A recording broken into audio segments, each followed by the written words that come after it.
Hello everyone, I'm pleased to announce my new tour for 2024.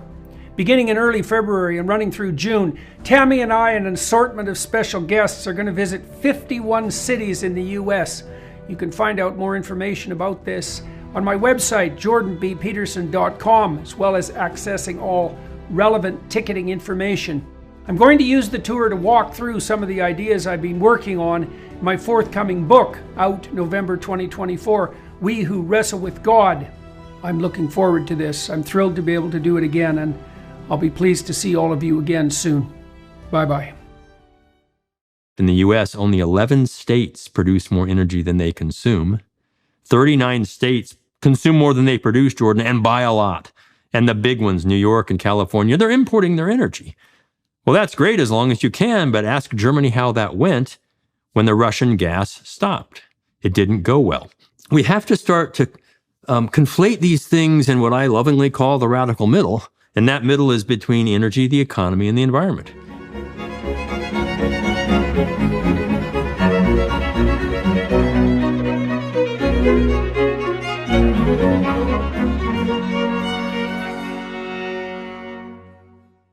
Hello everyone, I'm talking today with Dr. Scott Tinker. I met Scott at the ARC conference, Alliance for Responsible Citizenship, in London at the end of October, where he gave a very well-received talk on the nexus between energy and the environment. And it's been the most popular talk on the ARC website on YouTube, racking up about 1.2 million views as of today. And so I felt, for a variety of reasons, that it would be worth delving into Scott's thought and his background in more detail.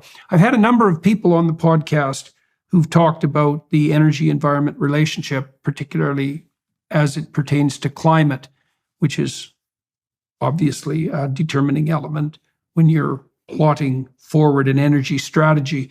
We talk a lot about the relationship between energy and the rectification of absolute privation. There's a lot of people in the world are still living hand to mouth, you might say. And a huge part of the reason for that is that they don't have access to clean, reliable, plentiful, inexpensive energy in whatever form, and are reduced to doing things like burning dung or wood if they're fortunate.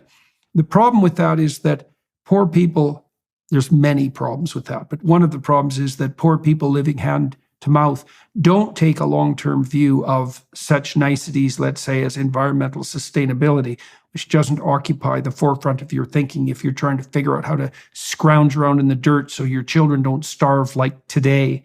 And so there is evidence that working to eradicate absolute privation around the world with the provision of more inexpensive energy, for example, would simultaneously be the best possible pathway to genuine environmental sustainability. As when people become more wealthy, or even a little bit wealthy, they start thinking over a long term and are more concerned with the viability of the environment, for example, or even able to conceptualize such a thing.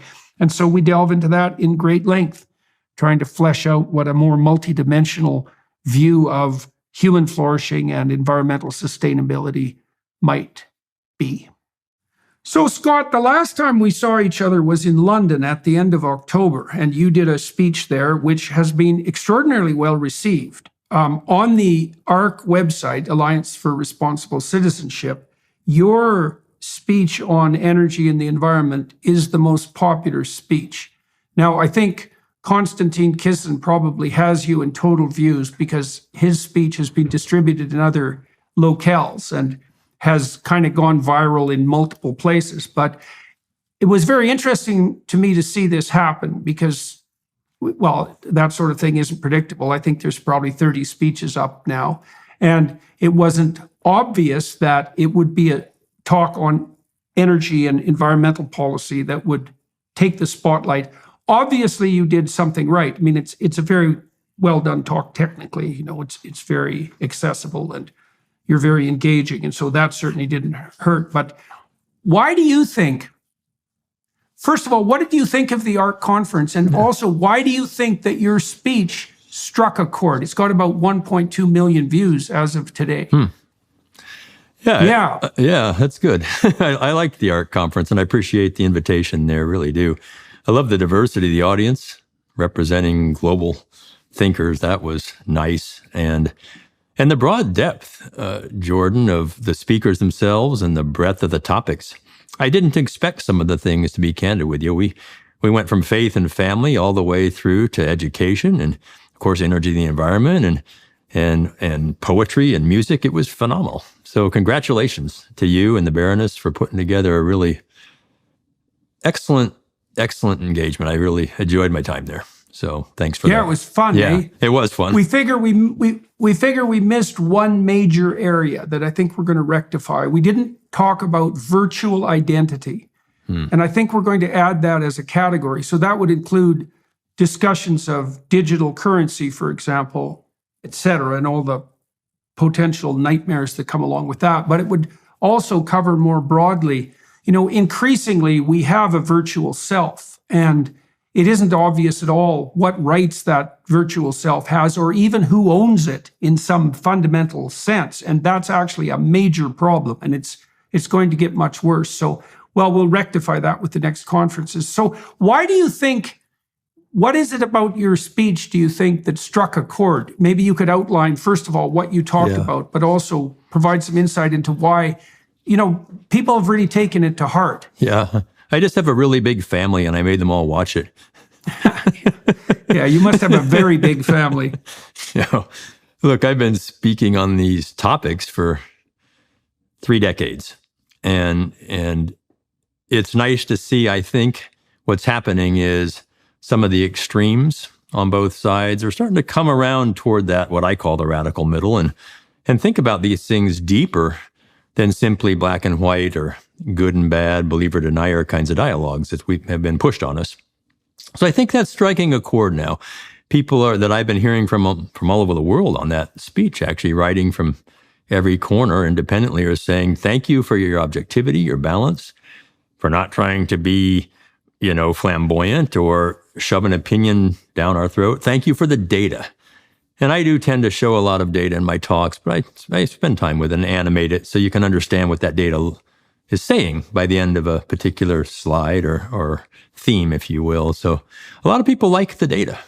Young people at that conference, by the way, came up to me very much and very often, and they said, we so appreciate your tone, not telling us what we should think or what to do, but just offering this kind of setting, if you will, of the energy, the environment, and the economy for us to think on. And that may be striking a chord now. And I know you do that too. I really appreciate your efforts and others who were at that conference to get us thinking. And I think it's just time to think.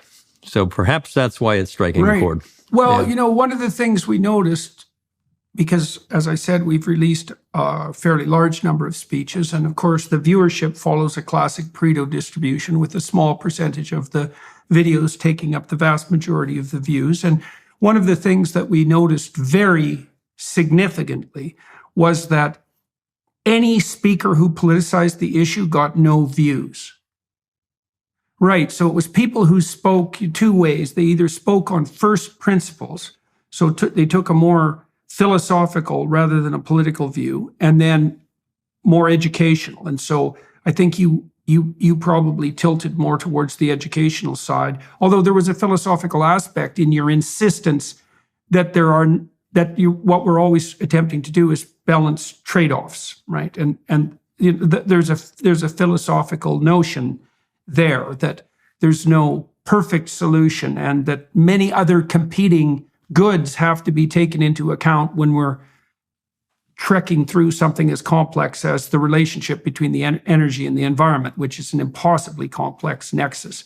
And so one of the things we've also learned, although we kind of knew this beforehand, but it's really been driven home, is that when we invite speakers, even if they're political figures, we're going to, first of all, focus on political speakers who can speak from first principles and do something more educational. And we're going to inform all our speakers that that's much more likely. It's much more in keeping with the ARC enterprise, and it's also much more likely to be successful.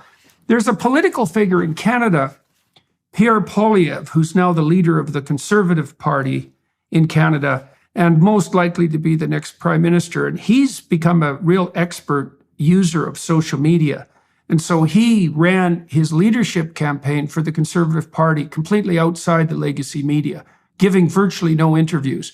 He created all his own ads, and he's done something very interesting in the last month. He's produced 2 17-minute documentaries, one on housing and one on debt, that they kind of look like PBS documentaries. You know, they have that flavor, that back when PBS wasn't a political enterprise. They have that flavor. And it seems to me, I've also found on my podcast that more political speakers, regardless of their fame, tend to attract disproportionately few views. Mm-hmm.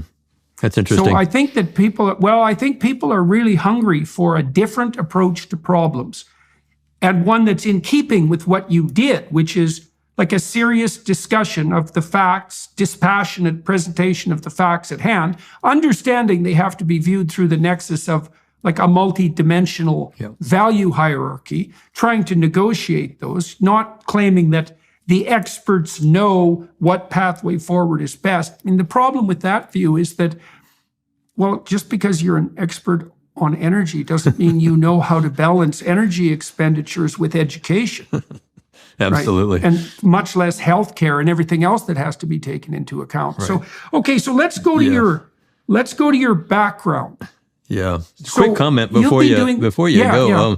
I speak in Canada a lot. In fact, I'll be in Toronto next week, speaking to the national. Oh, I'm there. We should have dinner. Oh, well, I'm speaking to the National Bank of Canada at their energy conference, and we're starting to see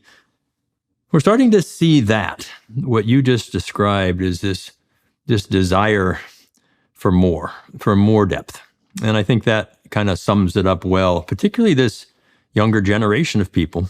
And I have a PBS talk show. We're recording our 5th season. And you're right, it's a little bit politically biased, but it's still the most trusted network in the U.S., at least in terms of an attempt to be. And we very much do that on our show as well, is look for the multiple viewpoints. And I say this very often, Jordan, no one owns the truth. You know, we just seek it. Particularly in science. We scientists live a tortured life of always questioning everything over and over. Skepticism, it's part of science. And that's where I think I might have kicked off my speech, I'm recalling now, there in London. Following your lead, there was a bunch on kind of religion and faith early on, I think day one. And I talked about that a little bit, that you could define faith much better than I can.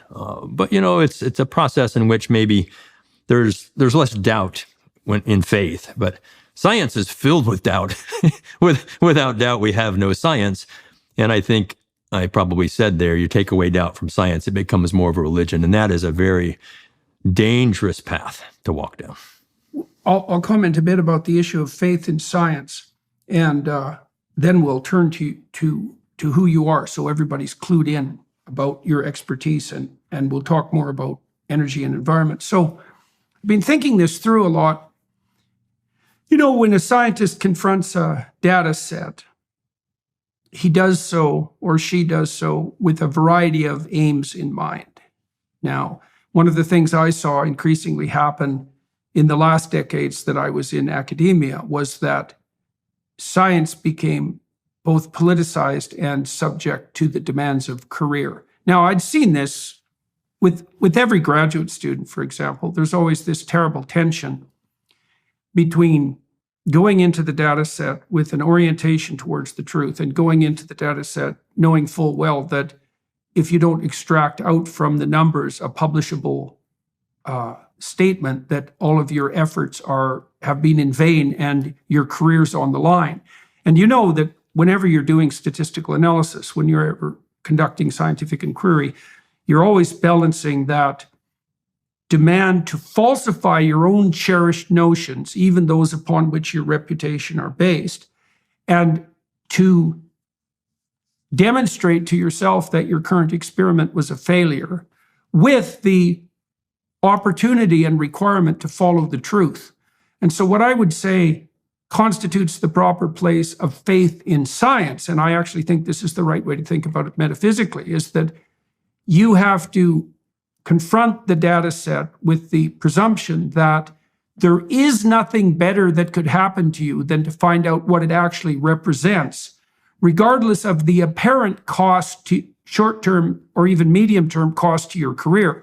And even more than that, to believe that in the long run, medium to long run, if you actually pursue the truth in your statistical analysis, even though you may pay a short-term price in disruption of your pet theories and the failure of the odd experiment, your career is going to be much more reliable and much broader and deeper as it iterates across time. That's called learning.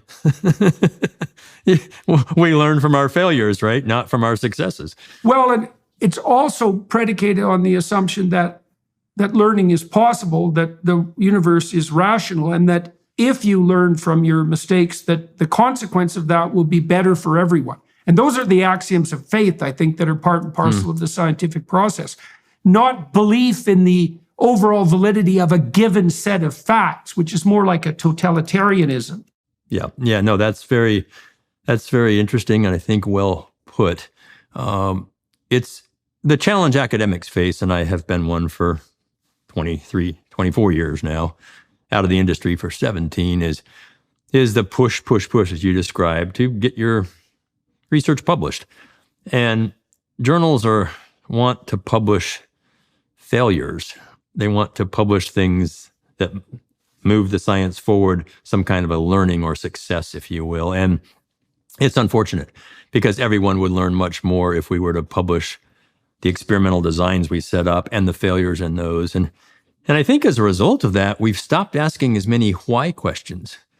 We see a lot of how, what, where, when, which is interesting. They're interesting questions, but why is the toughest question of all? Why? In life, individual as well as scientific, why?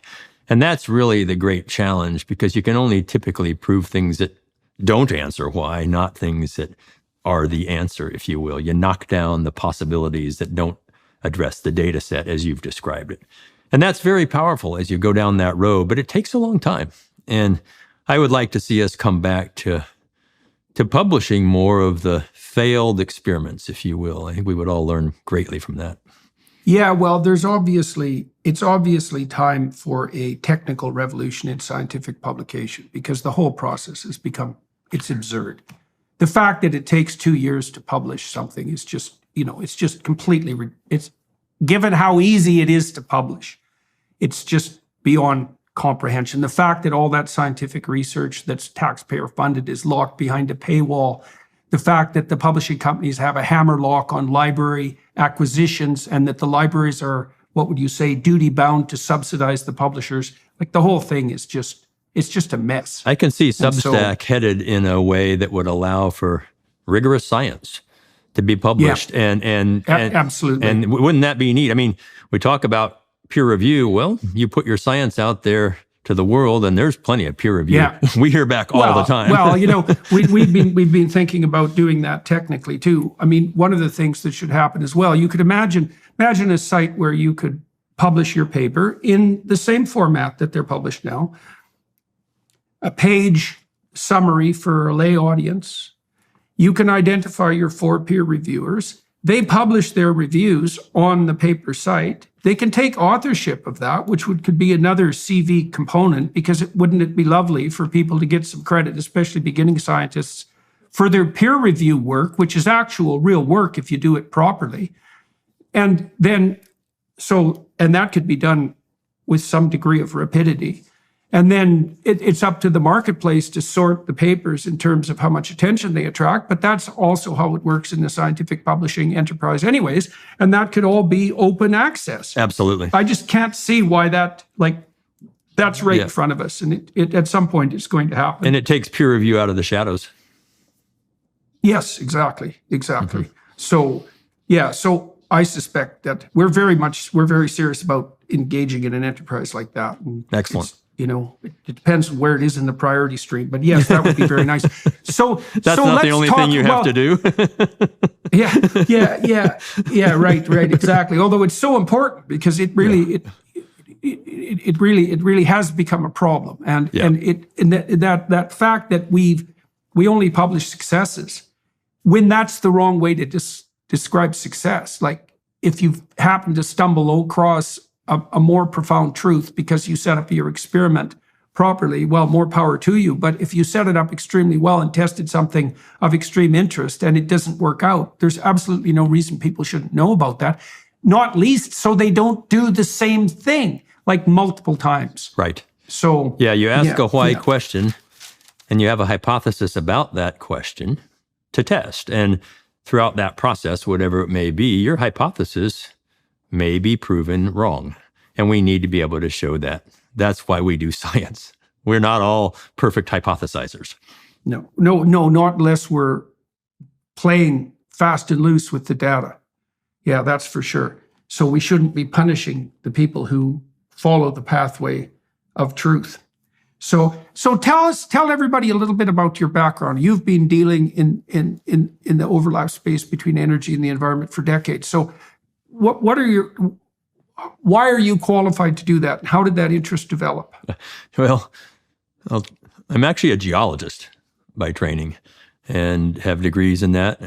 My PhD from the University of Colorado, a master from the University of Michigan, an undergrad, and degrees in business as well. So I've always been interested in that overlap space because economics drives so many things. And the environment is a natural piece for geologists to think about. I've spent many nights in a tent in many places in the world in the field. We geologists go into the field a lot, and been fortunate to visit over 60 countries, deeply inside of them, from the poorest amongst us, and I mean literally step on a human being without limbs in the dirt poor, to probably some of the wealthiest among us, and seen all of that, Jordan, and I'm still only a fraction of it, but it's very powerful. I learned by by sensing things. People say, describe India. I said, you can smell India. You can taste India. You can't unsmell or untaste India after you've been there, particularly in the impoverished regions. And sure, you see it and hear it.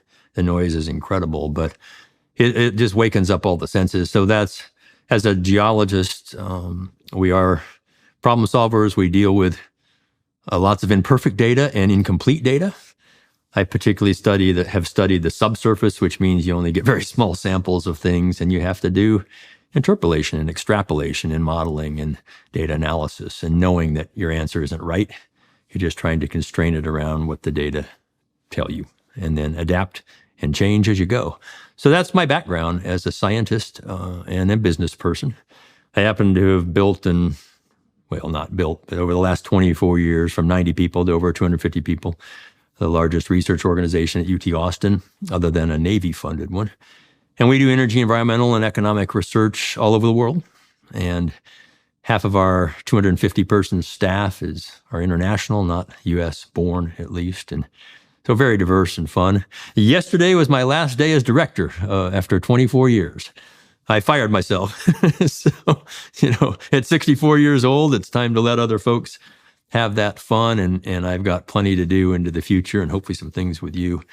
So that's kind of my background. Filmmaker.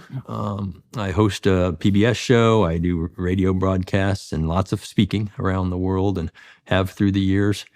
Got a wonderful family, a wife of 40 years now, and 4 kids, all grown and gone, and they're all data scientists, and and so they just keep teaching me how little I know, and aren't they right? So anyway, that's a little bit of my background.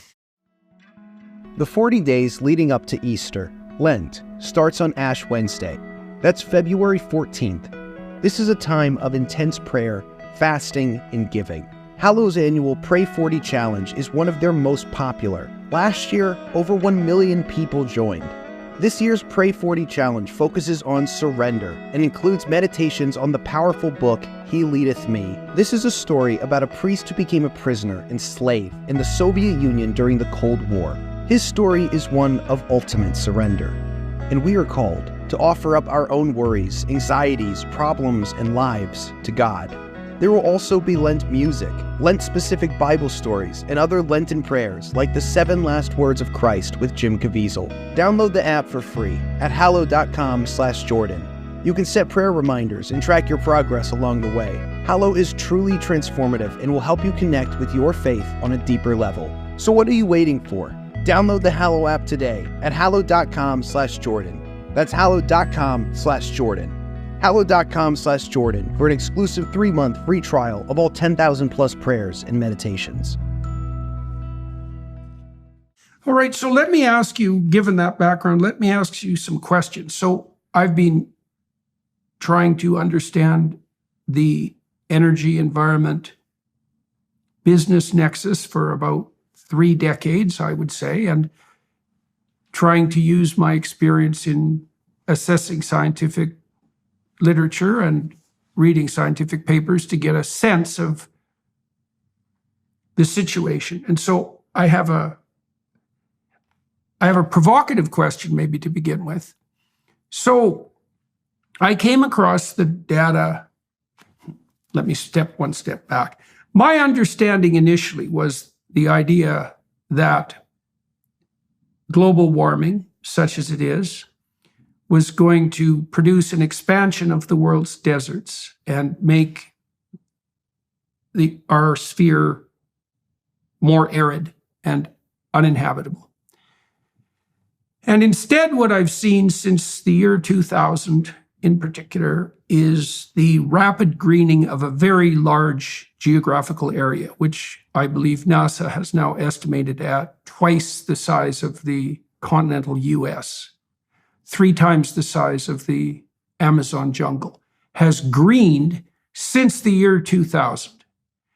And the reason for that is that carbon dioxide levels have gone up. And what that means is that although there's been a certain arguable degree of heating, so to speak, because of that, it's made it easier for plants to breathe. And when they can breathe easier, their breathing pores shrink in size, because they don't have to expose themselves to so much surface area.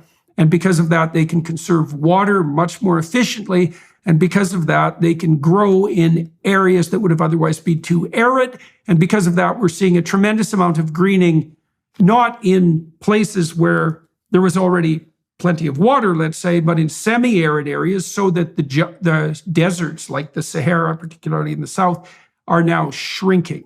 And so part of me thinks, when I look at the data from a bird's eye view, let's say, that the most striking ecological fact of the last 20 years is the radical increase in green space on the Earth's surface. Now, that also accompanies something like a 10 to 15% increase in crop productivity, which is also a major piece of data, right? And that's also a consequence of carbon dioxide, increased carbon dioxide in the atmosphere. And then I add to that other data that I've seen that shows that by long-term historical standards, so over periods of millions of years or tens of millions of years, the atmosphere of the world is actually very much devoid of carbon dioxide.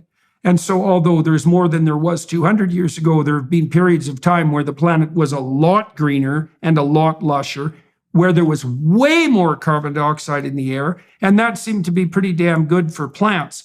So I look at all that and I think, okay, so if there was no political nonsense around this and we were just analyzing the data as of today, why wouldn't we conclude that carbon dioxide increase as a consequence of fossil fuel consumption is a net good? Yeah, no, this is an interesting dialogue. I think you laid it out well. I said in Joe Manchin's Senate hearing about two and a half years ago now, it's important. It was one of his big climate hearings. Fatih Birol was there and a couple other folks, just 4 of us. And I said it's important to be both completely factual and factually complete. And factually complete is hard, Jordan, as you know. None of us can do it. It's just, there's too much. Now, we can be completely factual. We can all have facts, and they're as well presented and known as we can. We're not trying to mislead necessarily, or maybe we are, but factual completeness is difficult. So you're what you outlined there, let me try to address on a couple levels as succinctly as I can. One is a geologist. Very true. There have been levels of carbon dioxide in the atmosphere that exceed today's by 20 times. Okay. 8,000 parts per million, not 420. Okay.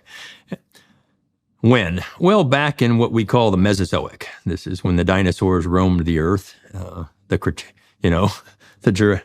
Triassic, Jurassic, and the Cretaceous periods in that era. Plants were huge. Leaves on plants were enormous. Animals were large, obviously. Dinosaurs were around. There were small ones as well. The earth was pretty healthy. It was warmer. Okay. It was really, truly what's called the greenhouse time. And I'm not talking about, we could talk about these if you wish, the glacial, interglacial cycles that are about 100,000 years long that we deal with now, and Milankovitch described very well. I'm talking about tens to hundreds of millions of year cycles, greenhouse, icehouse, greenhouse times, when the earth has been devoid of ice for the most part and covered in ice as a snowball earth. So the Mesozoic was one of those times when it was high CO2, very warm and very healthy. Now those creatures, plants and animals, had had time to adapt to that. They had come out of one of the largest extinctions on Earth at the end of the Paleozoic, at the end of the Permian time. 70% of species or more went extinct. So this was and we define the time by that extinction. Actually, the biology, the paleontology defines that, not the other way around. So they came into a new sense and flourished. And that ended, and by the way, time is such a hard concept. Let me just give you a feeling for it this way, since we're talking about dinosaurs.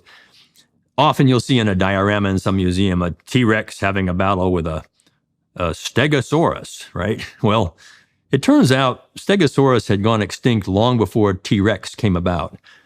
In fact, there's more time between the Stegosaurus and the T-Rex than the T-Rex and us.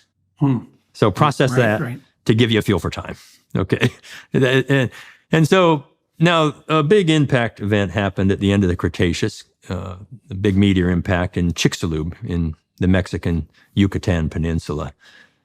And the Alvarez father-son duo described that very well. It put out an iridium anomaly around the world that we measure at the end of the Cretaceous and could see. And I remember being in grad school at the University of Michigan at that time, the early 80s, and they came to speak, and we were all so smart, we grad students. We had T-shirts made that showed an incoming meteor and dinosaurs looking up saying, "Oh, shit." And we thought, a meteor killed the dinosaurs, right? Well, that was right. It had the fallout from that. And we didn't, as grad students, we didn't know much, did we?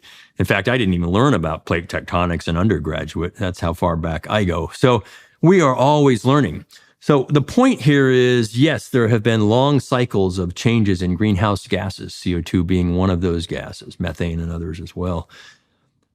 If you come into the more nearer term, not to today yet, but let's say the last 5 million years, we've seen about 50 glacial interglacial cycles, and they're pretty well documented.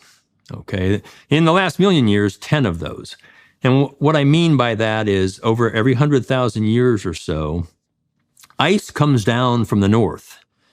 Canada is completely under ice, and parts of the northern U.S., Wisconsin, Michigan, parts of New York City, very well documented, under ice. And I don't mean a little ice, 1,000 to 2,000 feet up to a mile of ice for 80,000 years.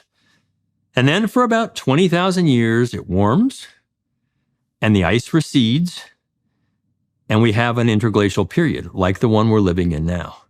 And so during that interglacial period, and it started about 18,000 years ago, we see the ice melt, which means sea level starts to rise. and I'm talking about rates like the movies. The Gulf of Mexico here in Texas was over 300 feet lower than it is today, just 20,000 years ago. And it started to rise 1 to 2 centimeters a year. Almost an inch a year vertical. This is a very rapid rise, and flooded the coastal plain of Texas. And then about 7,000 years ago, that leveled off, and it's been rising about 1 to 2 millimeters a year ever since in the last 7,000 years. So you've studied and seen from the Stone Age to the Bronze Age to Enlightenment, all the way through to what we call the Industrial Revolution of this past century.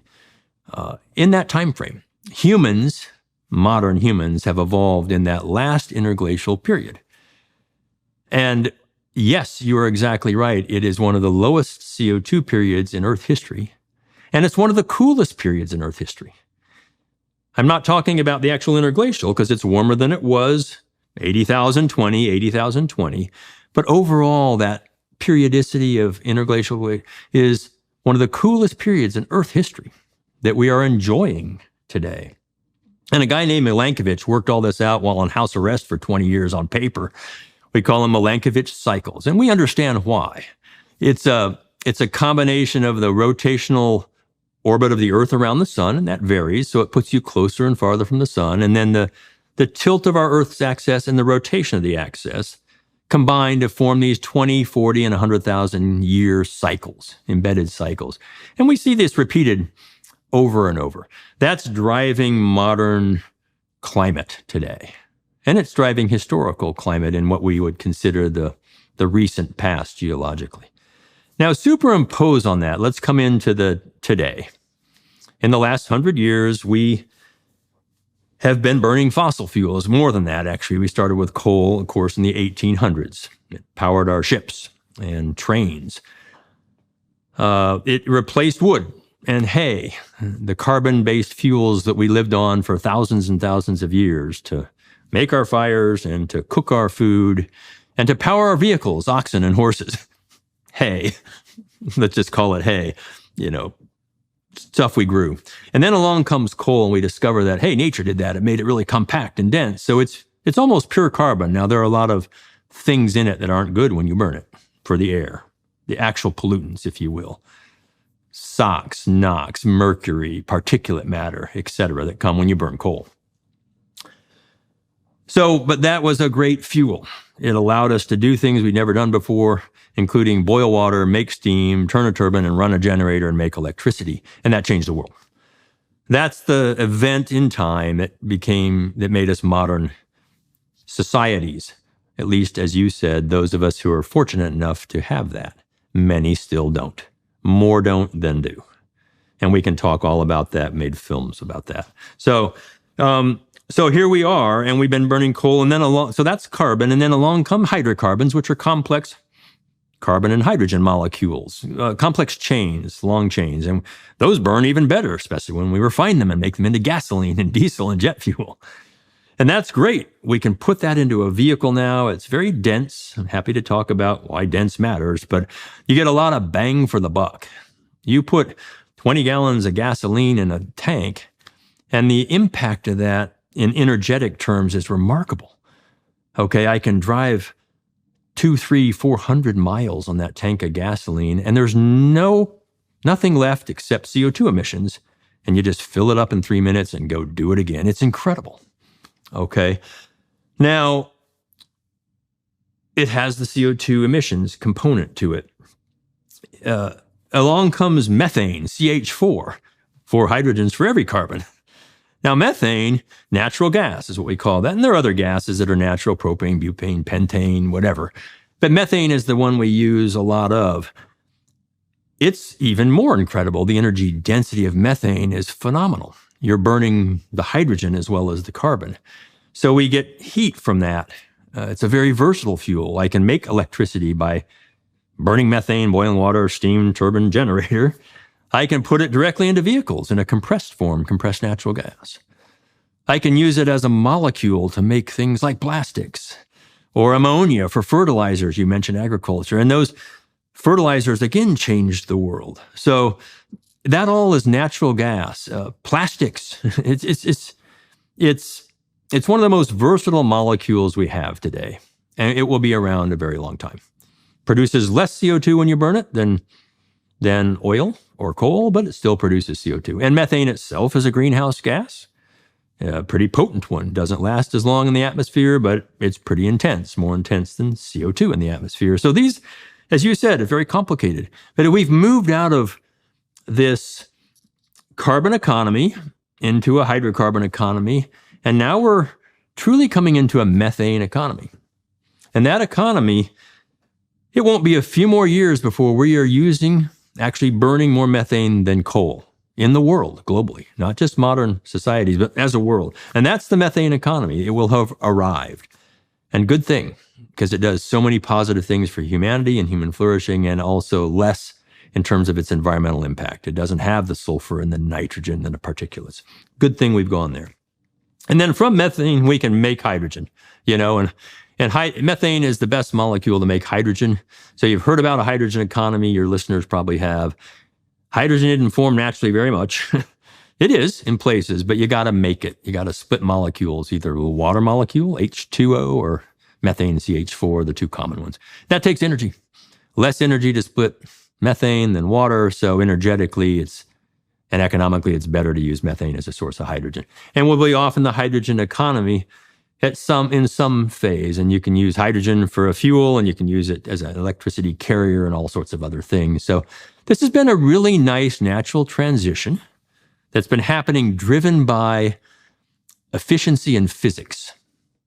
And when those happen, the economics are good, and so the markets adapt them and they grow. And that's what drives progress at the end of the day. That's a long narrative, but well, there's three themes I want to pick up on in that. One is cycles, one is time frame, and one is progress. Sure. We can define all those. So let me continue with my doubts, let's say. So if we're trying to see, the first problem I have when I look at the analysis of climate doom prediction is the problem that you alluded to with regards to time frame. It's like, well, is there too much carbon dioxide in the air, and is that a danger? And the answer to that is, well, it depends on when you compare it to. And that isn't just something you can brush off to the side, because it's if the starting point you choose for your analysis of increase or decrease determines whether you see an increase or decrease, the germane question is, well, what starting point do you pick? And if the answer is, well, if you want to demonstrate an increase for political purposes, you pick this starting point. And if you want to demonstrate a decrease for political purposes, you pick this starting point, and you don't have a different criteria, then the question itself starts to become incomprehensible. Because there's no such thing as the question, is there more carbon dioxide now in the atmosphere? There's only the question, is there more carbon dioxide now in the atmosphere compared to then? And then is arbitrary. So I have no idea as a data scientist how to solve that problem, especially in the light of the other things we discussed. Like you said, well, the planet is cooler than it has been according to many historical comparisons. And more people die from cold than heat by a lot. And so if your measure for what constitutes relevance is effect on humans, cool isn't to be preferred to warm. Right. Now, there's obviously extremes over which that isn't true at all. But as a rule of thumb, the mere fact that things are getting warmer isn't in and of itself an indication of catastrophe. And neither is the fact that let me clarify too on the cooler part, just so nobody goes, "Whoa." It was colder in the glacial period for 80,000 years. We're in a warm now, but in this 1 to 5 million glacial interglacial, the whole package, if you will, is cooler than much of Earth history in the past. In fact, most of Earth history in the past. Just to clarify on that. Okay. So let me add another wrinkle and tell me what you think about this. So when I first started to study the sorts of things that we're describing now, I was also curious about the relationship between economic development and environmental consciousness, let's say. That would be attitudes and actions that are associated with some concern about the medium to long-term viability of the environment. And one of the things I discovered very quickly, which I think is just an economic truism as far as I can tell, is that if you're so damn poverty-stricken that your fundamental concern is whether or not you're going to have lunch for your children, then the probability that you're going to spend a second thinking about the medium to long-term viability of the general environment is zero.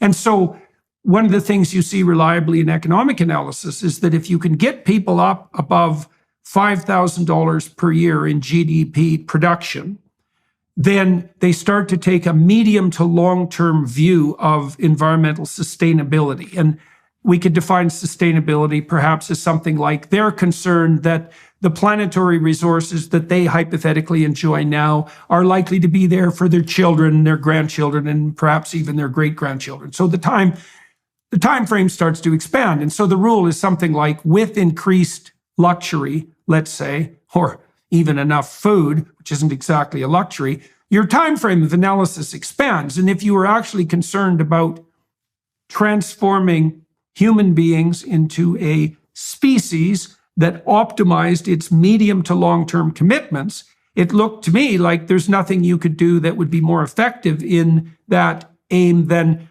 making sure that the bottom 2 billion people aren't scrabbling around in the dirt so desperately that they're willing to burn tomorrow to ensure survival today. And then there's a corollary to that, which is, okay, that means that absolute privation is perhaps the fundamental environmental concern, if this psychology of long-term view is correct. And the fastest way to make poor people rich, or to get the hell out of their way while they're trying to do it themselves, is to provide inexpensive energy, because there's no, in my sense of the world, there's no difference between energy cost and wealth, since energy is work, and work does everything that's productive by definition. Right. If you lower the cost of energy, you lower the cost of work, and that makes people rich. So Yep. I would like you to tell me if you think there's anything wrong with that reasoning, and then maybe we could also have a discussion about progress on the energy front. Sure. What would it mean to? Okay, so let's do that. Yeah, when we made our first feature-length documentary film on energy called Switch, we filmed that in 2009, 10, and post in 11, released it in 2012. And we went to 11 countries and showed you each form of energy where it was best in the world. So we weren't trying to make something look bad or good. We absolutely did the trade-offs of the pros and cons of each form in that film, however. And it got picked up by academic campuses, and it's still shown around 50 countries, kind of as the first energy, quote, transition film. We showed we weren't really transitioning. So energy is modern life. There's zero doubt about it. It turns out energy is all life.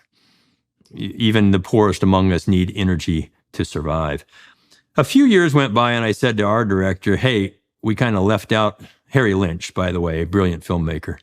We left out more than half the world, those who don't have these things. So we made a second feature-length film. We filmed in 18 and 19 and post-released it right at the beginning of COVID in 20, and that was on energy poverty.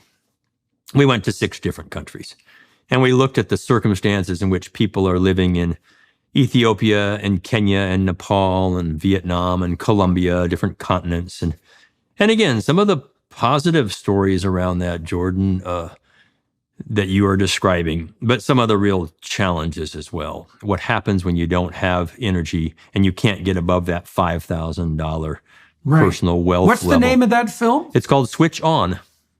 Switch On. Okay, so there's Switch and Switch On. Yes. Yeah, and it was a very powerful film, a very different style. I'm your on-screen guide, and we take you in and spend time in these different areas. And what you see, and it came to light on us, is you can't, aid is interesting. People take aid, and intentions are always good. And here's some aid to go do this thing. It turns out that thing, be it a pump for water or a solar panel for a little bit of electricity, maybe a light bulb, etc., it doesn't work unless the community wants it. They themselves have asked for it, and they will then take it into the cultural situation in which they will benefit from it. And we saw this over and over and over again. It becomes something that is sustainable. It survives. It becomes a virtuous cycle of growth. I'll give you a few quick examples. An induction cooktop in Nepal, selling them on the street markets now. They're very expensive, but it changes cooking indoors with wood. And we take you into the SETI Memorial Hospital there, and we watch kids and mothers die. More die every year from breathing indoor particulates by cooking indoors than COVID killed in 2021. 3 million a year. It's nuts. Another example is hair salons in Bangladesh, where the women, when they first got electricity, they used it for hair salons. And hair salons, who would have thought? Well, culturally, it's a safe place for women to gather. They share stories. Hair is a piece of culture. The money they get, they invest back in the community at 3 times the men. And so all of a sudden we have a virtuous cycle. We take you to Kenya and look at pumps for water to grow agriculture. Farmer John, so his backyard is now growing crops at more than he needs so he can sell them into the marketplace. And now that creates an economy, a microeconomy, around which growth begins to happen. His choice, his need culturally, not what we go tell people to do. We, the rich world. When I say we, call it what you wish. I've heard global north, not my favorite term. I've heard whatever you want to call it. But those who have more. The neo-colonialists. Yes, those who have more. Okay. Mm-hmm. And so, yes, energy is fundamentally vital for that, and affordable energy. And then moving into reliable energy. And then eventually, I don't like the word clean. It's kind of meaningless to me, but energy that has lower environmental impacts. But you're exactly right. I'm not going to worry about that environmental impact if I'm trying to eat, or my kids aren't in a school, et cetera, et cetera. I'm going to worry about basically, you go back to Maslow, my hierarchy of need. I have to have these fundamental things first in order just to survive. And everything else becomes a luxury that I'm not going to indulge in. So that's what we see. The world needs to come out of energy poverty. It needs to come out of economic poverty so that we can all begin to, there will always be disparity in wealth, but we can all begin to function at what we would consider basic human levels now. And that's why we made that film, and that's why I'm so passionate about this dialogue. I absolutely think that global leaders, all of them, every single time, Jordan, energy security trumps climate security every single time. Look at the action, not the words. Look at the action. Look what Germany has done. Look what China is doing. Look what we've done. Even in Canada, where Mr. Trudeau has some pretty, heady words, but look what you do. You don't sacrifice your energy security, or at least you haven't. Now we're starting to see... Not so far. Not so far. And we're seeing circumstances, even in the U.S. now, in California and in New York and other places where they're starting to get toward the edge of sacrificing energy security. And wow, get ready as that starts to happen. We've already seen it happen in Western Europe. We could talk all about the countries that are doing that. Well, let's talk. Well, let's do that. Yeah. So we could do 2 things in parallel here. So one would be, we touched on the idea of progress. And so we have a working definition of progress that's kind of risen out of the conversation. And so one of the things we could say is that if our goal is the alleviation of misery and the sustainable alleviation of misery, then one pathway towards that is to provide low-cost energy to those in absolute privation, working on the hypothesis that, first of all, that's obviously a good thing to do if you think that unnecessary suffering is something to be dealt with. But also, if your fundamental concern is sustainability, even over human flourishing, which I think is a mistake, but anyways, even if it is, the data that indicate that people who have a certain degree of security can take a longer-term view seems crystal clear. So to me, it's a mystery why this is actually an issue, because once you know that, you think, well, obviously, then you make a hierarchy of energy sources and you find out what's inexpensive and you calculate the trade-offs in relationship to even potentially carbon dioxide production. But there's sort of a pathway, and I'd like your opinion on that. So, dung isn't so good. Wood is better than dung. Coal is better than wood. Natural gas is better than coal. Better. It's denser. But you can move along that. Yeah, okay. So it's denser. So how do you see progression right. in the marketplace with regards to the alleviation of absolute privation? What's the logical steps to undertake globally?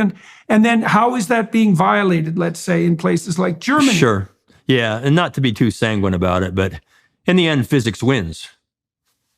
Yeah. Dense winds. Now, what do I mean by dense? The bang for the buck on a per unit weight or per unit volume, or even a per unit area. That's called surface power density.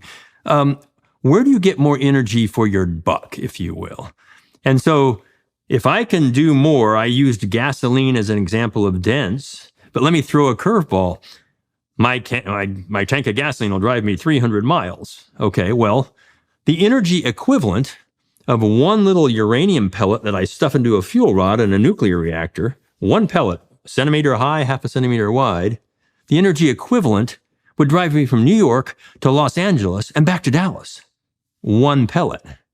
That's dense energy compared to gasoline, which is very dense compared to lots of other things that aren't dense. The sun, the wind, hydro, biofuels, things that take a lot of land to do. So physics wins in the end, and we need to allow physics to win. I am not a person who thinks that it's either the economy or the environment, Jordan. I just don't believe that. I don't think that the data lead us there. I think we, in this sense, can have both, but we can't have all of both. Okay? And there's the trade-off space. If I want 100% zero CO2 emissions, well, I don't get energy security and I don't get economic security. I get very little of that. Okay? I got to bring that. And why would you want, why would you want 100%? This is the thing I don't quite get. I mean, let's assume that there are people who are willing to make that trade-off. Their goal is like net zero carbon dioxide emission, or even reversing it. Mm-hmm. It's like, okay, your point is we're going to pay a major price for that, and the we isn't going to be you and me. The we is going to be the world's poor, wherever they happen to be, and they're going to get walloped, like devastated by it. What's the old line? When the aristocrats catch a cold, the working class dies of pneumonia. Well, it's always the case. If 5% of the world's population is barely hovering on the edge of viability, and you double their energy costs, they all die. Yeah. It turns out this is not good. So it turns out 60% of us live in some level of energy poverty today. I'm going to say that again, 60%, 5 billion out of 8.2. And I say some level, they're not in abject energy poverty and economic poverty, not the bottom billion. That's come up after COVID, unfortunately. We were doing great. But it's that next level where energy is not secure to them. It comes and goes unpredictably. The electricity is maybe on an hour or two a day. My fuel price is volatile and I don't have it sometimes. So we don't understand these things. These are so-called electrified, energized economies, but it's not what you and I have. Nothing close. Right. Okay, so this which is something that works all the time. All the time affordably. Yes, and that's very hard to achieve, but the 99% absolutely is what we strive for. So I think you've kind of brought us back around to the question I never answered about greening, so I'll just chime in on that. Yes, the Earth is greening. You can see it from space. CO2 is a food. You described it well. We have to be a little cautious there.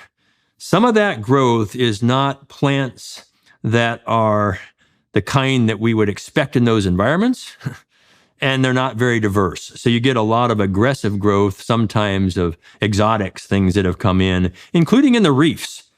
The Great Barrier Reef has growth, but it's a few species, not the healthy diversity of species that we see. So we got to be a little cautious. This is back to the completely factual and factually complete on describing what that looks like and whether it's kind of a healthy growth, if you will. A very important point. But nonetheless, yes, the world isn't baking in the Sahara Desert hasn't gone, crazy in that sense either.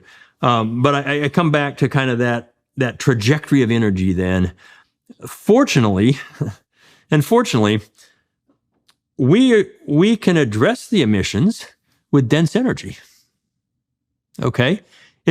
Maybe we're lucky, maybe it's not a coincidence, but methane, CH4, hydrogen, nuclear, uranium and thorium being used as a heat source to boil water, make steam, turn a turbine, run a generator. That's fission. the fusion side of the equation, which is getting closer. I used to smile, but it's getting closer, and I'm not a nuclear physicist.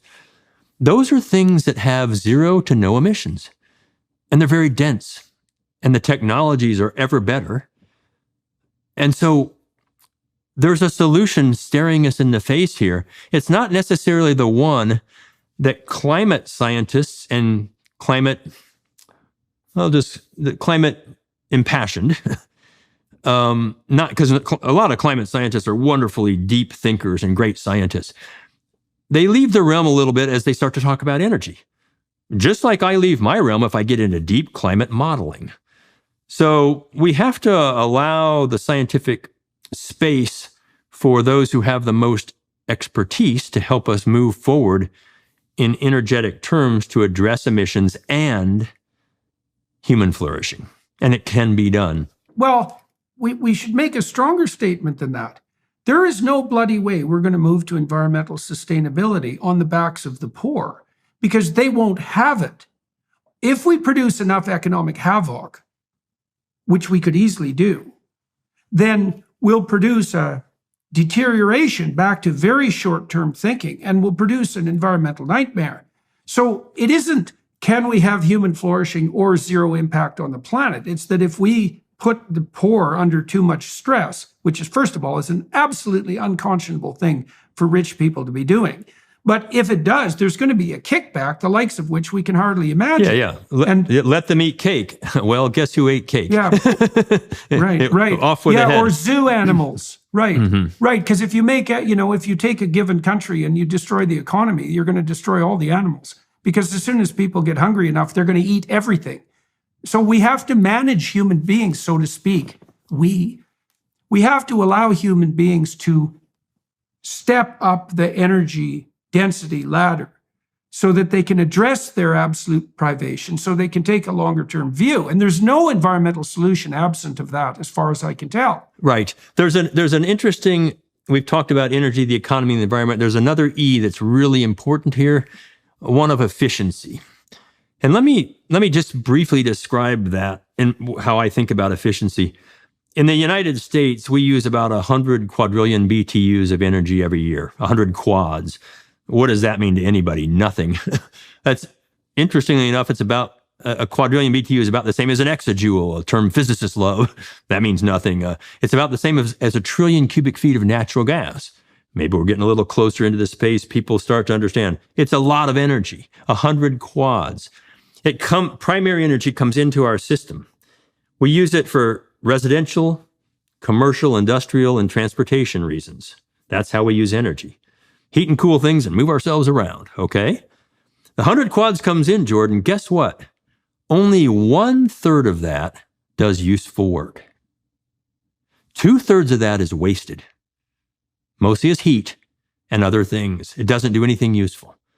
So we have a lot of low-hanging fruit in that space. Even if we could go to 50% does useful work, think of that. That adds another 17 quads of energy without adding any more primary in. So there's an incredible opportunity here as the world begins to lift itself from poverty and the modern world continues to stay healthy, to do more with less.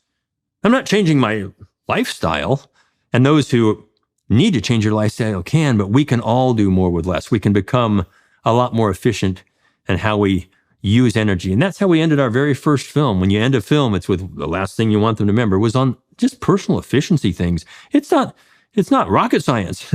These are simple things we can all do. And I'm not saying, go to austerity measures and turn off your heating in the winter time. Not at all.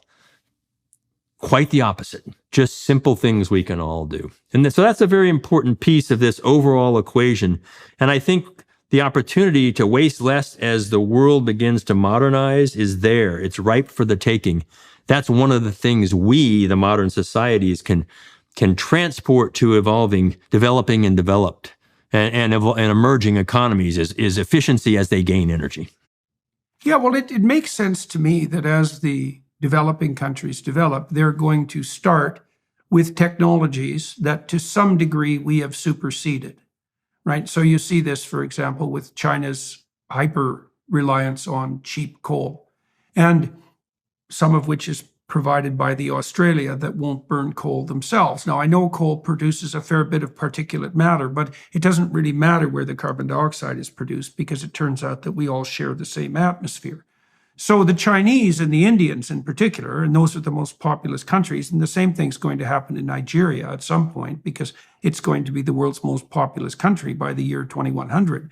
They're going to step up the energy density ladder, and it would make a certain amount of sense that the developed countries, I mean, China can obviously do this to some degree by themselves, are going to turn increasingly to sources of extremely high density like nuclear sources. But then I see these weird inversions where countries like Germany and states like California have decided, well, the next right thing to do in the progression towards a sustainable economy is to shut down the nuclear reactors.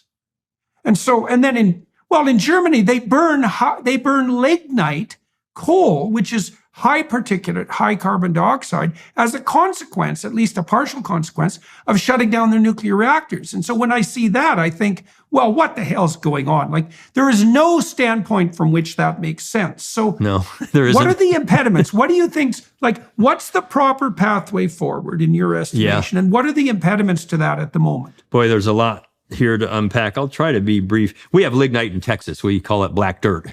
You know, it's hardly coal. It's not anthracite by any means or other forms of coal. So Germany has that. They increased their coal production 13% when they shut down their nuclear reactors. And climate scientists were aghast, and they should be. That was crazy. Okay. There's a cultural component to Germany's fear or aversion to nuclear power. I don't fully understand it. France, on the other hand, about the same size, etc., has a nuclear fleet. They needed it, so they didn't have options, so they built their nuclear fleet. It doesn't make sense. You can't make logical sense of that. That's a cultural human thing in Germany and other parts of the world. They're going to change. You're starting to see it. Maybe they'll evolve it with small modular reactors, which they'll think is different, but it's not. It's the same technology. It's fission. Whether they're, light water reactors or sodium cooled, whatever, pick your favorite. It's still fission. But that's fine. If that's what it takes to help mitigate some of that fear, great. You see China building, China and Russia are building 75% of the world's nuclear reactors today. Just those two countries. And they have a lot more on the books. China gets it. Now they're also growing everything else rapidly. And this is where that completely factual, factually complete comes back in. You will hear, completely factual, China is the leader in solar and wind in the world. They have more than any other country. True. You scale it all down, and it's still a trivial part of their total energy consumption. It's just a few percent of the power alone, electricity alone, and electricity is only 20 to 25% of total energy. So this is the scale challenge, Jordan. China has to have it all, and they are going toward dense. China's energy alone, China's annual energy consumption alone, just that country, is more than all the electricity consumed in the world combined. All the electricity in the world. Okay? So that's a scale challenge. We just have to start to understand the scale. You said it very well. India and China combined are 1 out of every 3 people on the planet today. 1 out of 3.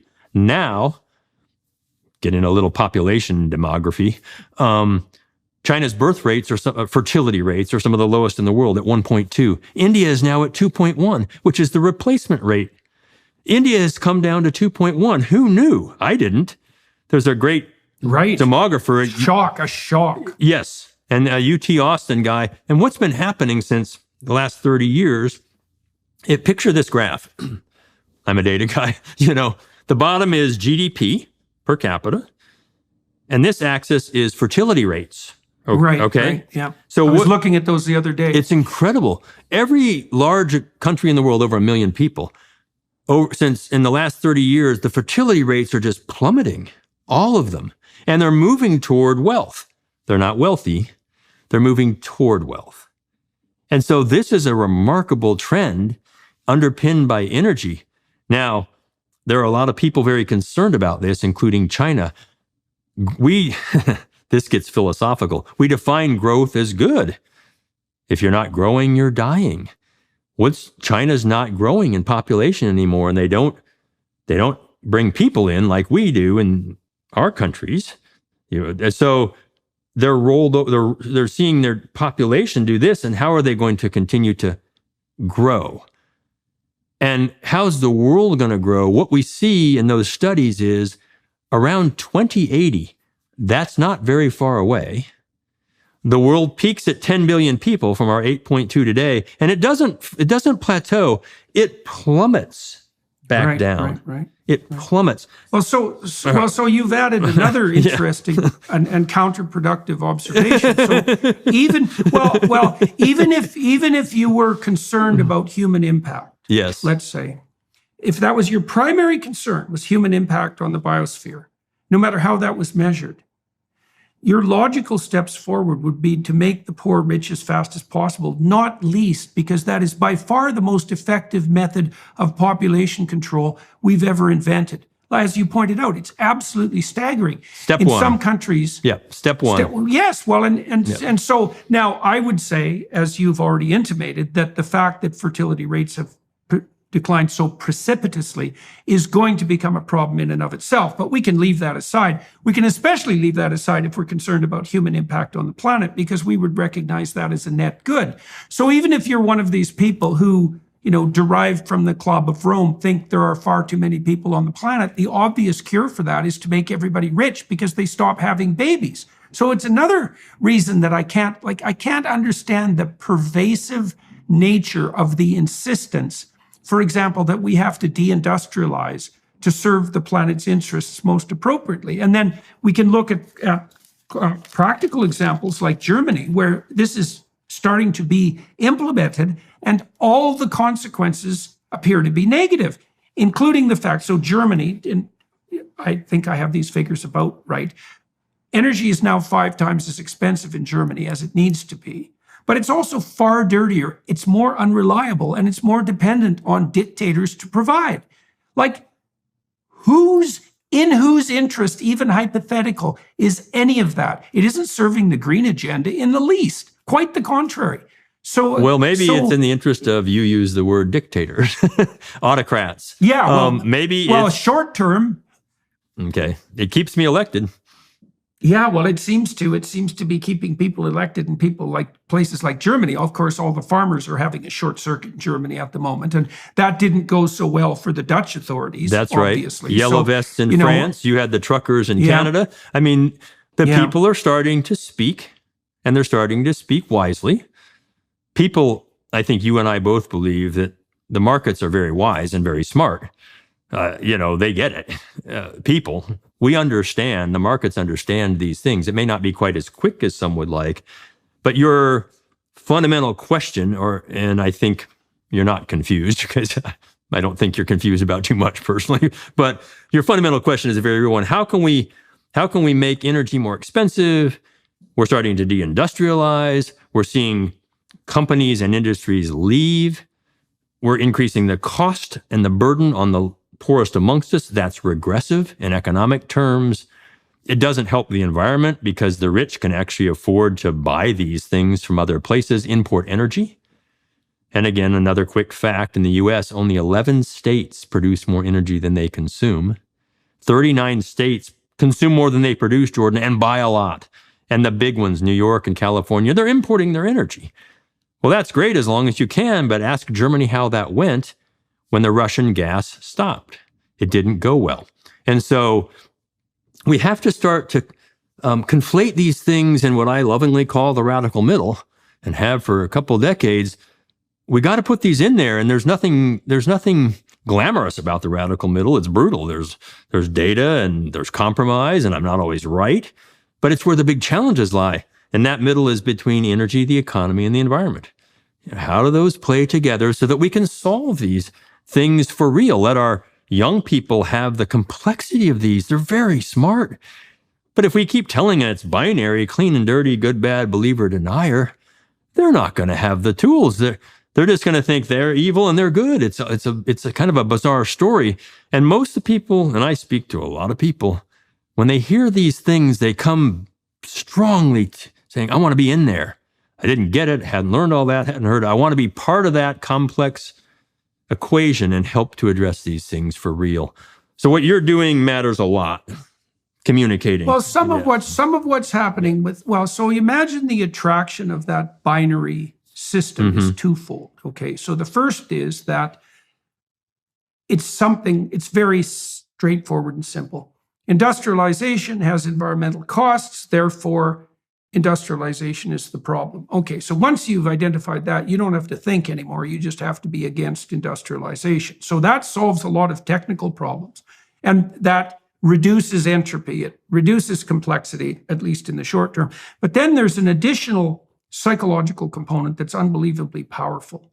And I think the radicals, particularly on the environmental left, have been very good at falling prey to and capitalizing on this. So the developmental psychologist Jean Piaget pointed out that in a fairly large subset of adolescents, those who are maybe further along the cognitive distribution, so a little bit of intellectual horsepower to spare, they go through what he described as a messianic phase in late adolescence.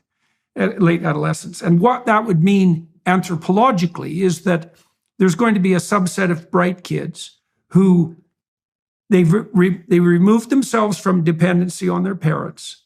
They've socialized themselves into the peer group, but now they're looking to take their place in the broader world, conceptually and practically.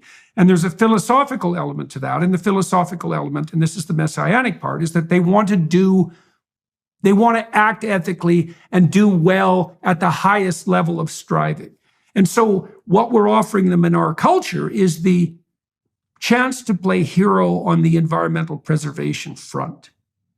And so that satisfies that need, which is a real need, but it also does it in a very false way and this is one of its attractions. Just like you can oversimplify the industrialization issue, industrialization is bad, and all human impact on the planet is to be eschewed. You can simplify the moral issue, which is now if you're on the side of the planet, you're good and your moral duty has been done. Now that's absurd, but the thing is that people, let's say like you, who are promoting the radical middle, haven't elucidated a vision that's as compelling on the psychological side with regards to the fulfillment of that deep metaphysical need as the environmentalists who offer young people the opportunity to be planetary saviors just by waving around a placard.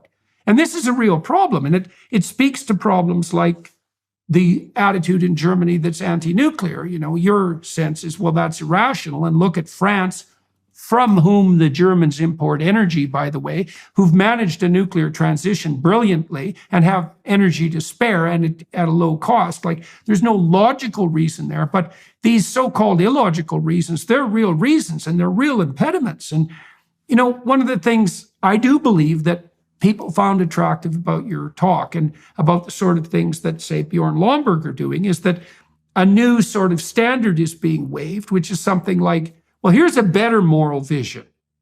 How about we make everybody who's dirt poor rich as fast as we possibly can, and then we can have our cake and eat it too. We can serve the poor, which is like a classic left-wing orientation.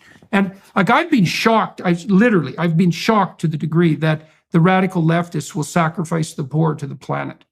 Because I wondered when push came to shove, because there's two competing tendencies there, right? There's the green environmental tendency, fair enough. But there's everything should be done in service of the poor tendency. And what we've seen time and again in the UK and Germany and Canada, and around the world, is that if we had to choose between hypothetically serving the planet and helping the poor, we'll pick serving the planet in a nanosecond, and to hell with the poor. And that's not a vision that a lot of people find particularly attractive. I think you are offering an alternative to that. Yeah, and I'll be extreme in this statement, but almost the elites have flipped.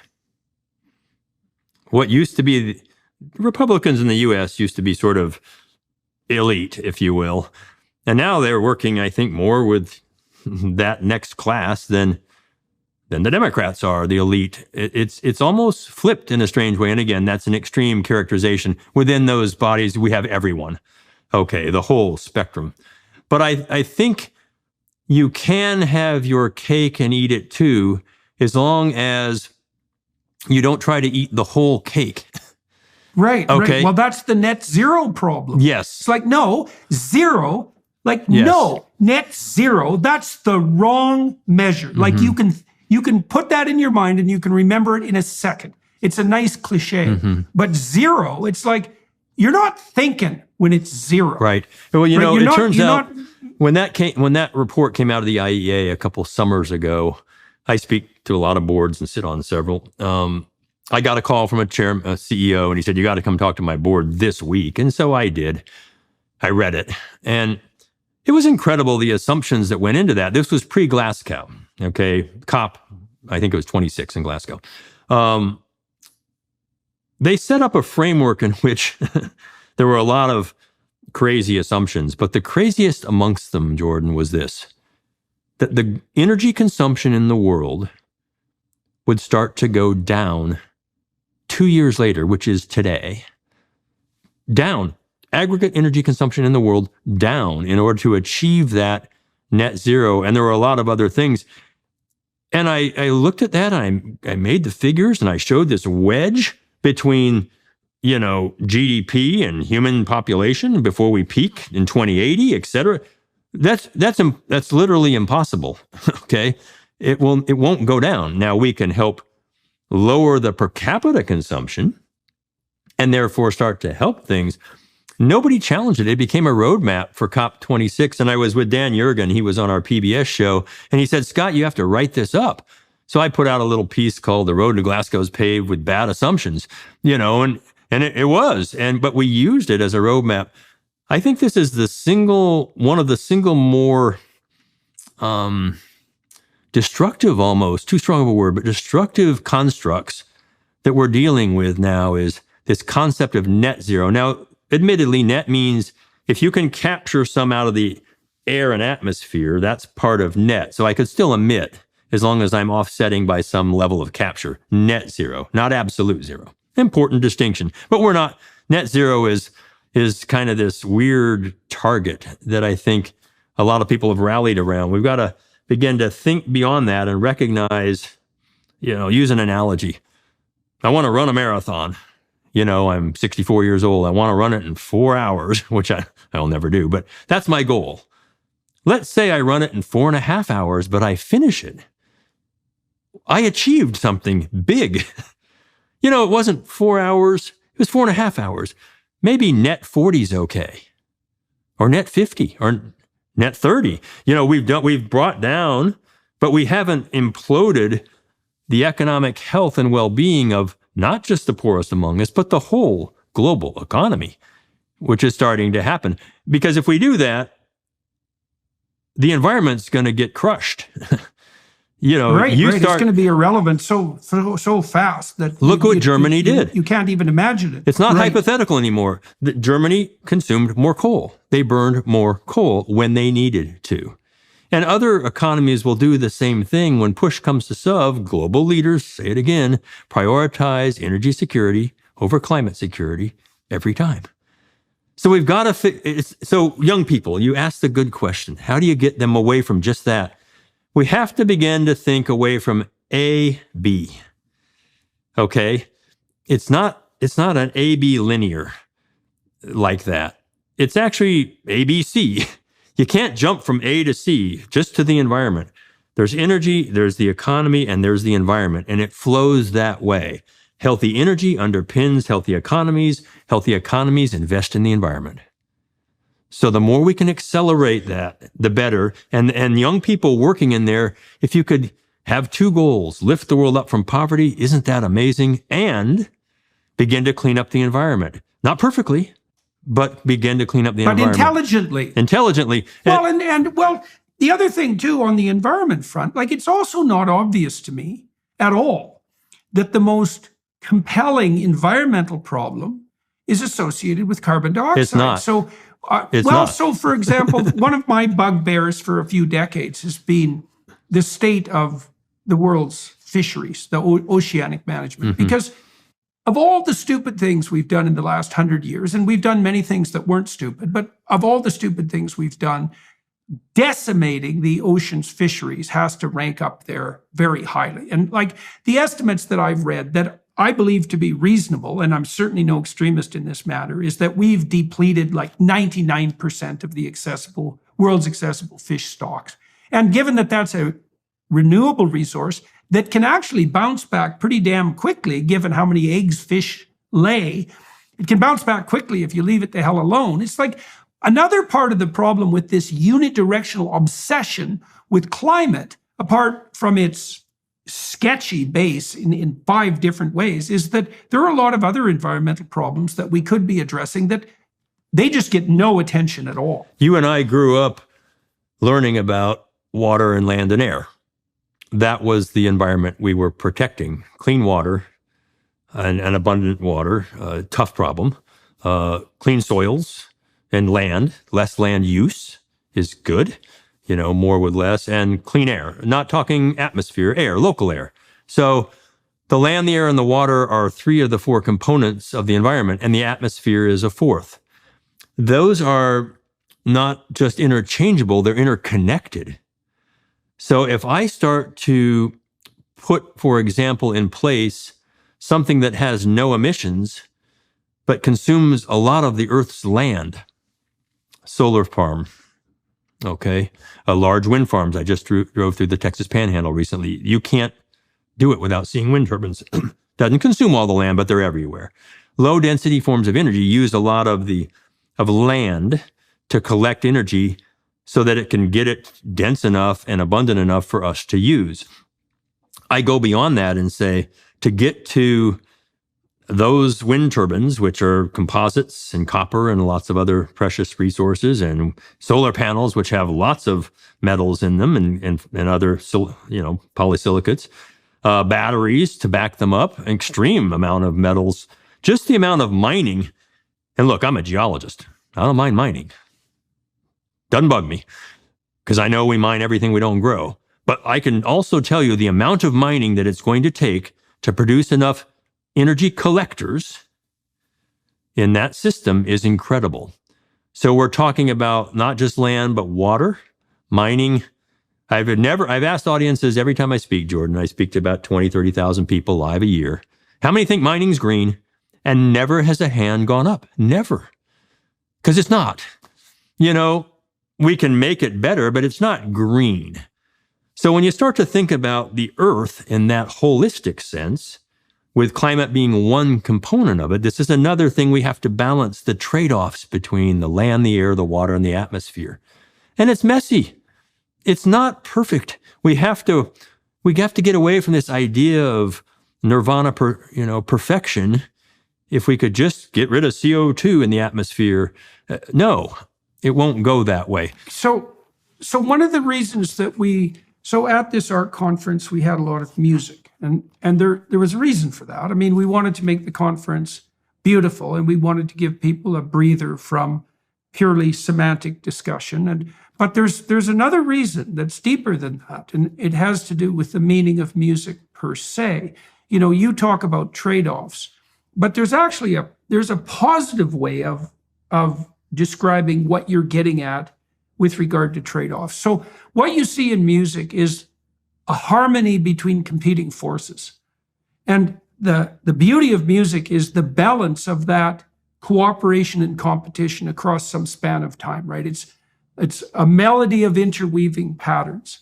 And you know that if you're somewhere where things are going well, that there are many competing forces that are harmoniously balanced. And there's an intrinsic beauty to that. And when you talk about trade-offs, there's an implicit pessimism in it that, there's going to be costs. But there's another view that we tried to put forward in the art conference, which is that if we get the balance between the multiple requirements for life optimized, that there's an intrinsic beauty in that, and that's the right target. And so it's not exactly trade-off. It's not trade-off. It's multidimensional optimization. Now, it's more complex, as you said, because it's multidimensional, you can't say that if we get to 100% on axis A, we've now established the kingdom of God. It's like, well, it's 70% on axis A and 65% on axis B. But there is a genuine harmony and goal there. Yes. And that's the kind of higher order goal that positively posited could be attractive to the young people, for example, who become hyper concerned morally about the planet. Absolutely. Right. And so I know you're being hard-headed when you talk about trade-offs, but well, like, if you have a family, you're not trading off exactly between the kids. Yeah, well, I definitely love one of my 4 kids better than the other 3. I just don't tell them which one. Well, right, exactly. But I use a ternary diagram for this concept. And in a triangle diagram, everything has to sum. It's 100% on one corner. As I move away from that corner, I'm picking up components of the other thing. But everything sums to 100% somewhere in there. And the reality is, in the middle, somewhere, that radical middle, is a balance between the things we're trying to do. So let's not call it a trade-off. We're not giving up one, we're balancing them. Good word that you use there. Yeah. Very powerful. Harmonizing, yeah. So your wavelength, okay, so I'm going to take your music. I got musicians for kids. But those are just wavelengths in science. And so those are wavelengths of different amplitudes and different wavelengths.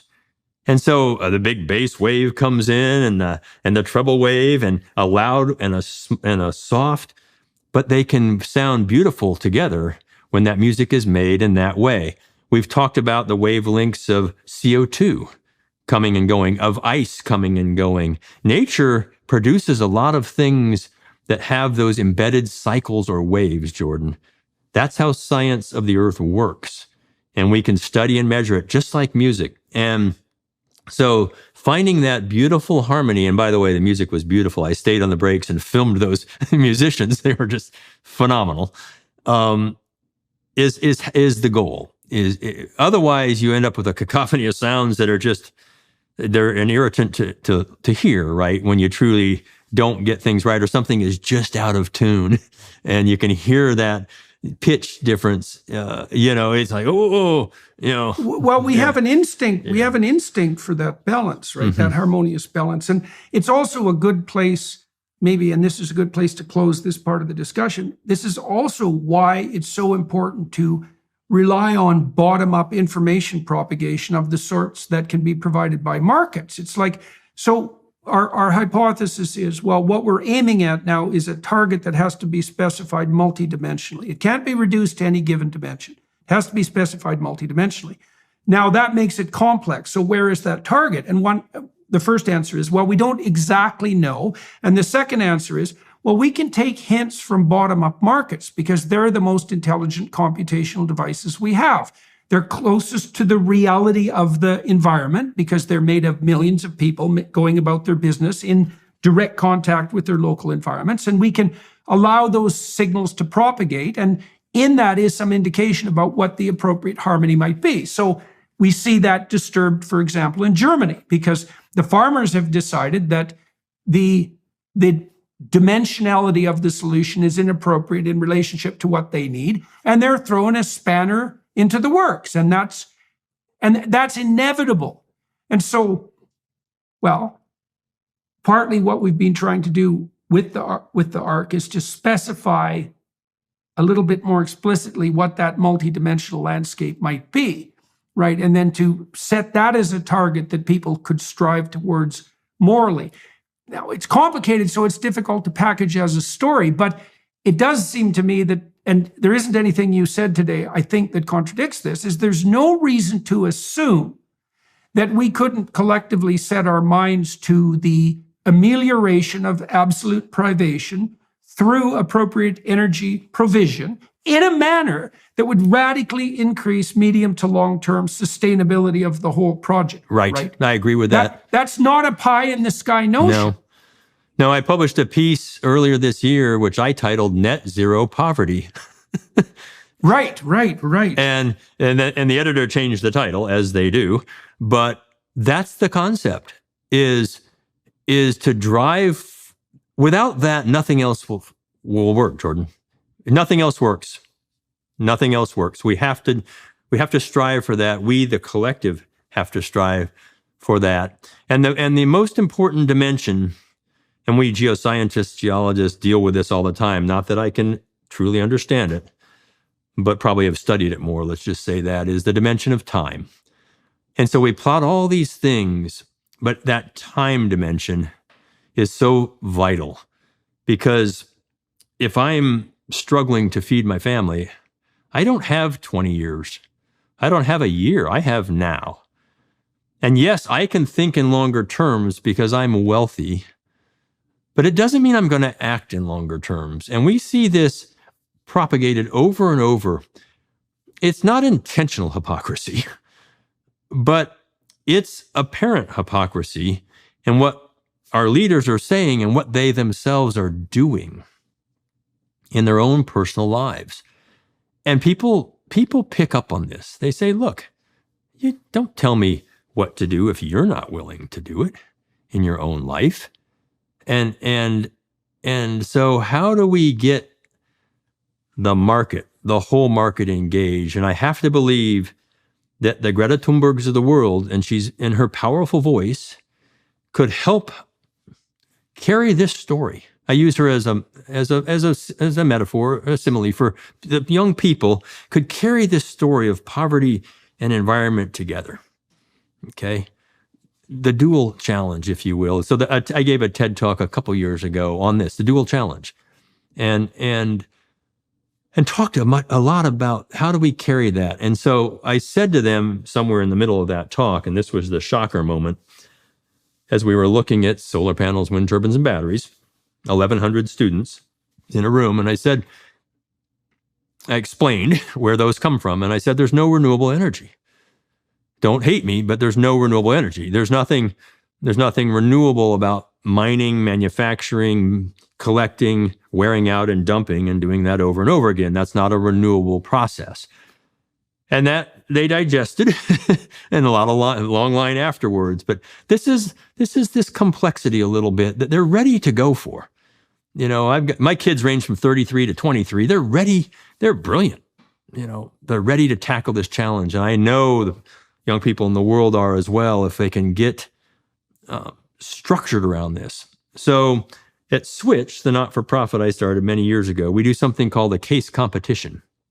It's universities around the world, teams of 4 competing on a case competition on energy poverty. And they're multidisciplinary teams, and they have 3 weeks to try to lift real countries out of energy poverty. And this year we gave them a pair of countries to compare and contrast. And it's hard. They keep wanting each one has a volunteer mentor, very powerful, and they present in real, there's cash prizes, online presentations, and they're so empowered. But it's so hard, and they're like, there's no answer. Correct. There's a suite of possibilities as you move out into that time future, that time dimension. But you can constrain that in real ways that don't fly off into sort of physics never land, if you will. And they come away empowered. We've done this 4 years in a row, several thousand students. Let's energize them to build this core, CORPS, core of young people. And your network is incredible. To begin to take that and run with it. And let old guys like us just invest in them and say, run, go. How can we help you to address these 2 issues? That would be powerful. Well, that's an excellent place to stop, and pretty much dead on time. I think I'll probably name this Net Zero Poverty, and we'll do Energy and Environment, the Dual Challenge. That seems like a good, yeah. And so, well, thank you very much for talking to me today, and to everyone who's listening and watching, and for walking through these problems. It's so interesting, because to me, when I started to study these problems more deeply, all that it did was make me much more radically optimistic. Because what I discovered was, I see. So the solution to energy and environmental sustainability is the eradication of absolute poverty. Well, that's a good deal. Why would we be upset about that? You couldn't possibly imagine a more positive solution to that suite of problems. No more heart-rending privation, and the propagation of a much more long-term view of sustainability around the world. Well, that's a damn good deal. So I think your talk at ARC, went some ways, and all the work you've done has gone some ways to making that a more real possibility. And we'll hope that that's the direction that prevails as we move forward in this new year. Jordan, it's been a privilege to be on with you, and thanks for the invitation, and thanks for all the work you do. Yeah, my pleasure. My pleasure. So thank you to everybody watching and listening. And this is the first podcast I've done in the new year. So happy new year to all of you. And thank you to the Daily Wire Plus crew for making this possible. I'm going to continue this conversation on the Daily Wire Plus side. I'm going to talk a little bit about the origin of these ideas. I think that's what we'll delve into. And also where you see them going in the future practically, and how that might be facilitated by this ARC enterprise. And so for those of you who are inclined, join us on the Daily Wire Plus side. And otherwise, thank you very much for your time and attention today. And thanks again, sir. Very interesting. Thanks.